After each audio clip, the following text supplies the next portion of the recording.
ఇప్పుడు సిద్ధాంతం ఉంది. తప్పనిసరిగా గతంలో కంటే ఇంకా ఎక్కువ మెజారిటీ సాధిస్తాం. ప్రత్యేక హోదా ఇవ్వని పార్టీకి వ్యతిరేకంగా గత ఎన్నికల్లో ఈ రెండు పార్టీలు పనిచేశాయి.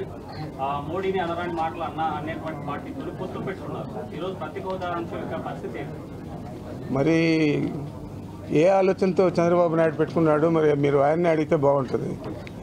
ఆ రోజేమో అందితే జుట్టు, అందకపోతే కాళ్ళు చంద్రబాబు సిద్ధాంతం. ఈరోజు జుట్టు అందలేదు కాబట్టి కాళ్ళకు మొక్కాడు. దాన్ని మేము ప్రత్యేకంగా చూడడం లేదు. అది వాళ్లకు సంబంధించిన విషయము. ఇది అనైతికమే కాకుండా ఒకరోజు తిట్టడము, ఇంకో రోజు కాళ్ళు పట్టుకోవడం చేసే పరిస్థితి చంద్రబాబుది. దాని గురించి మేము ఎక్కువగా ఆలోచన చేయడం లేదు. మూడు రాజధానుల అంశము ఇంకా కొలిక్కి రాలేదు. కర్నూలు న్యాయ రాజధాని చేస్తామన్నారు.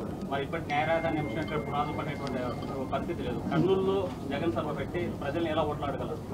మా ప్రభుత్వం జగన్మోహన్ రెడ్డి గారు 3 రాజధానులకు కట్టుబడి ఉన్నాడు.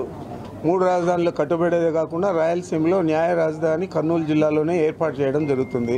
దానికి కేంద్ర ప్రభుత్వం నుంచి కూడా అనుమతులు రావాల్సింది కాబట్టి సహజంగానే కొద్దిగా డిలే అయింది. అయినా మేమే వస్తున్నాం. మళ్ళీ రాబోయే 5 సంవత్సరాల్లో కూడా అప్పుడైనా తప్పనిసరిగా దీన్ని ఇంప్లిమెంట్ చేస్తాం. లా యూనివర్సిటీ కూడా ఫౌండేషన్ అది వాళ్ళకి తెలుసు కదా. లా యూనివర్సిటీకి ఫౌండేషన్ కూడా ఇక్కడే వేశారు. మరి న్యాయ రాజధాని ఇక్కడ తీసుకురావాలా అనే ఉద్దేశంతోనే లా యూనివర్సిటీని ఇక్కడ తీసుకొస్తూ ఉన్నారు. అదర్వైజ్ ఆ పని చేయరు కదా. Thank you.